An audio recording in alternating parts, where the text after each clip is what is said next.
Hello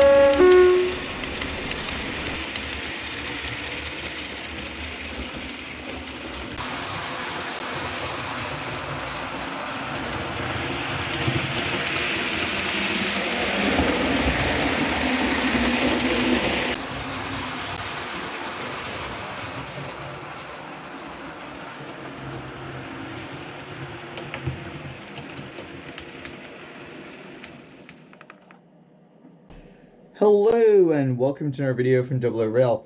Today we've got an express review for you guys, and this is the Hornby King Class, or Class 6000. It's 6025 and it's King Henry III in this very striking British Railways Express passenger blue. So this particular locomotive is a GWR Class 6000, or a King Class. It's a 460 steam locomotive, and it was given the power classification 8P, and it was primarily used for passenger services. Under the GWR, it was actually given a special power classification. So what did this locomotive actually haul? So this is a express passenger service loco primarily, and it may have ran some secondary routes as well. I know that some of the King Class locomotives ran routes between Bristol and Paddington, and it would have primarily hauled maybe blood and custard coaches while in this particular livery. In terms of this livery itself, this particular livery was the result of some experimentation that was done by British Railways in the late 1940s, and I believe around 1949, and they settled on this particular express passenger blue service livery for a number of locos. I believe all of the King Class locos at one point in time had this particular livery, and I believe a lot of the Class 8 locomotives also had this particular livery as well. And that's a little bit different from the experimental blue livery that you'll see. I think there's a couple on an A4 that's more of a purple color, and this is actually a different livery. Now they withdrew this livery in 1951, mainly because it was hard to maintain. It was not very easy to repair damage and touch up the paintwork and so on. So I believe they withdrew it around 1951. So in terms of how much did I pay for this loco? So I bought this loco in July of this year, and I paid £129 and 17 pence. That was the ex-VAT price, and I bought it from Hatton's. Now, why did I buy this loco? So I actually bought this loco because I actually had a number of the Hatton's King Class locomotives on pre-order, and those were commissioned through DJ Models. And unfortunately, DJ Models went out of business, and I realized that I was not going to get that Hatton's model anytime soon. And so I hadn't purchased the Hornby ones that had come out, because I was actually waiting for the Hatton's ones, hoping that they would be a little bit better. And since they were no longer going to be available, I just went ahead and picked up the Express Passenger Blue livery Hornby version that they had available, and luckily they had a couple still in stock. I believe they still have some in stock, and you may find some at other vendors as well. Unfortunately, this particular locomotive is not preserved. There are 3 in the class that were preserved, but this particular one was cut up in May 31st, 1964. You could, however, if you got a modern layout, possibly get away with running this on your layout anyway.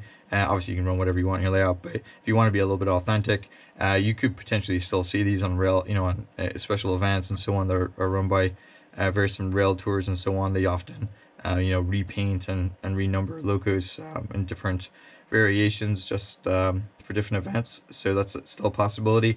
There is one thing though, this particular model has a single chimney version, and I believe the entire class in 1955 got upgraded to a double chimney version, so you may have to take a bit of a modeler's license if you're running it on a modern layout. In terms of if you want to be authentic and run this particular loco exactly when it was run, you'd be looking at a time period between 1949 and 1951 in somewhere in the western region, somewhere around Bristol, Bath, and so on. Now, what's interesting is that on my layout, I actually have a section that's sort of, a Great Western Railway sort of era area, and so based in that kind of, Bath Gardens, Bristol kind of area. So that's one of the other reasons that I purchased this particular loco. Any interesting facts? So interesting facts about this loco. The very first one, which was 6000, which I believe is King George, that particular loco was actually shipped after 6 months of service to the United States, I believe in August 1927, and it was there for some various different events before they brought it back. So that's kind of interesting. In terms of what replaced this loco, these were initially replaced on those express passenger services and some secondary passenger services by the HIMEC, the Class 35. However, the Class 35 wasn't really designed for those particular services, and then they were ultimately replaced by the Class 52 Westerns. This particular locomotive was built on July 31st, 1930. It was one of 10 that was built in 1930, and it was eventually withdrawn December 31st, 1962. It got the double chimney, like I said, in 1955, and this particular livery was applied between 1949 and about 1951. All of these locos were built at the Great Western Railway Swindon Works. There was an initial 20 built in 1927 and 1928, the 10 that were built in 1930, and I believe there was one built in 1936. This particular loco was actually, its last shed was 81A, which is Old Oak Common. Alright, so now that you have the background information, we're going to go and take a look at the locomotive itself. Okay, so it's a standard Hornby packaging. You can see it's got the name of the loco on there. Tells you it's DCC ready, the product code, and so on. And as with all the Hornby products, these are local products, they have a nice history on the back.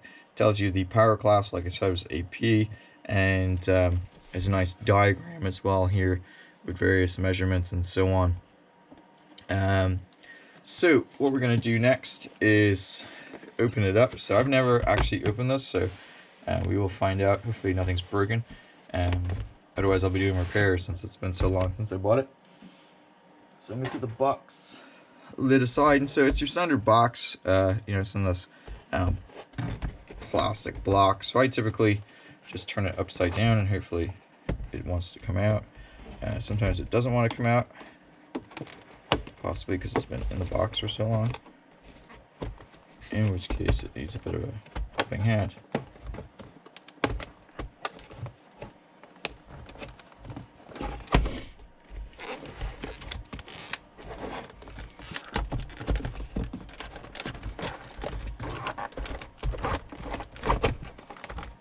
Okay.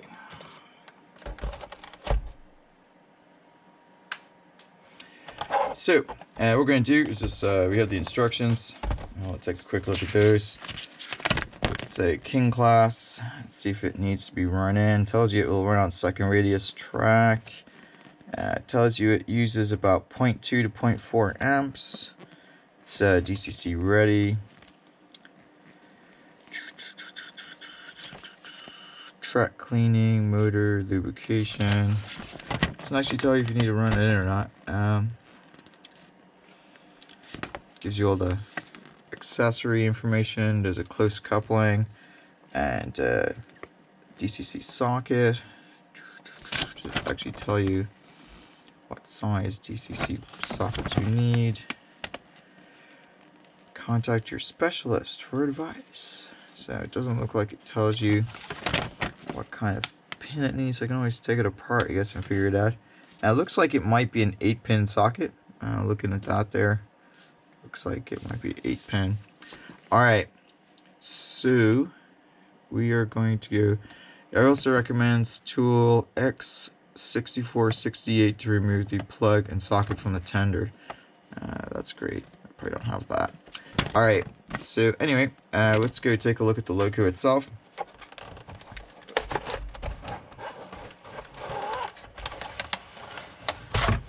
So as usual, just do a quick inspection to make sure there's no bits of plastic sitting around inside packaging. Looks like in terms of accessories, we've got brake rodding,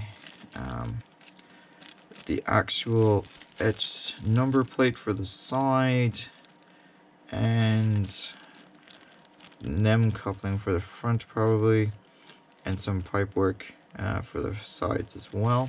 So we'll set that aside. Actually, I'll do what I normally do. which is because I'm terrible about adding extra pieces to locos until later. I'm actually going to write the loco on here. So write King Class 6000, and then we'll write on the flip side 6025. And that's mainly just for me to know what that is from when it gets shoved into a box somewhere. Okay, so let's have a look at this logo. So the packaging is extremely stiff. I'm not sure if that's a result of being in the box for so long or just Hornby. But there's no extra plastic pieces sitting in there, so we'll set the plastic aside. Now there is a piece of foam from the looks of it that's in here, so we'll gently remove that and have a look at the loco itself. So right off the bat, I can see it's got some really nice detailing. You can see inside there's quite a lot of extra detail. All the components on it look like it's in pretty good shape. So what I'm going to do is I'm going to take the camera and we're just going to run it along the side of the loco here and off the mount, so you guys can get a kind of up close look of it. Put some music in the background maybe as well while we do that. Then what we're going to do is we're just going to take the loco and put it up on the track. I'm going to run it in for like about 30 minutes, and then we'll show it to you guys running on the layout, and you get an idea of what it looks like and so on.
So it does have sprung buffers. It has NEM couplings, but the NEM coupling isn't applied on the front. And if I move the camera down here past the loco, you can see that it's got some fantastic detailing. Right down to inside the cab, you can see the features there. If I pull the camera up, you can see there's very realistic looking coal in the back of it. And if I pan the camera around here, you can see there are some fantastic cab details as well. And then the tender itself is really well detailed. And if I move the loco slightly here, you can see it does have NEM coupling or sprung buffers on both ends, and it's got the standard Hornby NEM coupling there.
All right, so I hope you guys enjoyed seeing that on the layout. One of the things I wanted to do in the Express review was just kind of highlight a couple of things for me that I found was quite impressive about the model.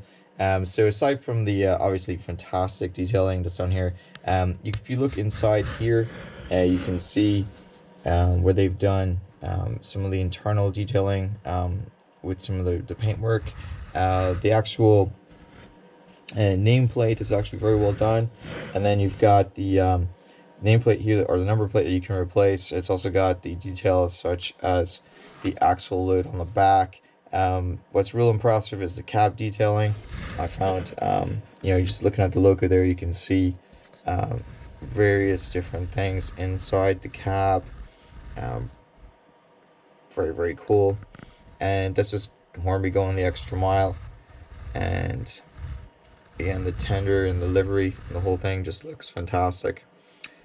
Alright, so I hope you guys enjoyed this video, and we will do some more Express reviews when I get time. We do have the advent calendar videos coming up, so what I will probably do is I will probably show you know, a new loco in the advent calendar, and then go ahead and do an Express review after it's been in the advent calendar. Alright, so that's it for today's video. I hope you guys enjoyed it, and until next time.